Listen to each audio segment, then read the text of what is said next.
করে দিচ্ছি, ঠান্ডা যেতে যায়নি এখনো, তোর আইসক্রিম খাওয়া চালু হয়ে গেছে। বাবা বাবা, খুব ভালো। দেখো বন্ধুরা কি অবস্থা, এই দুটো মিলে আইসক্রিম শুরু করলো। দেখো ওদের নাকি খুব গরম লাগছে, আর আমাকে দেখো কি ধরিয়ে দিয়েছে একটা, এই দেখো একটা দই আমাকে ধরিয়ে দিয়েছে। নাও খাও, তুমিও খাও। আমার জন্য দই, বাবা আইসক্রিম বাবা। খাবে নাকি? তুমি আইসক্রিম না আমি তো খাবো না। এই দেখো এদিকে দেখো, এই দেখো কম্বল চলছে, কম্বল গোটানো হচ্ছে না কিছু না, ওর মধ্যেই সারাদিন চলছে। আর আজকে আবার আইসক্রিম হয়ে গেল এই সন্ধেবেলা। দেখো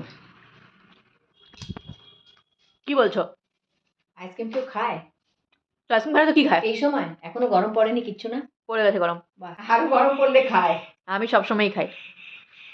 নাও তুমিও নিয়ে নাও, না তোমারও না, আছে। আমারটা রেখে দে, ফ্রিজে রেখে দেবো, আমি এখন এগুলো খাবো। পরে ক্যামেরা বন্ধ হওয়ার পর ঠিক হাতে চলে যাবে না তো? না না, তা হতেও পারে। কিন্তু ভালোই করেছিস, আমার জন্য দইটা এনেছিস, আমার খুব ভালো লাগে দই খেতে। মিষ্টি দই এনেছিস তো? হ্যাঁ দেখো লেখাই আছে মিষ্টি দই। ঠিক আছে, চলো তো খেতে দাও বন্ধুরা এদেরকে, এদের ঠান্ডা লাগুক, কিছু করার নেই।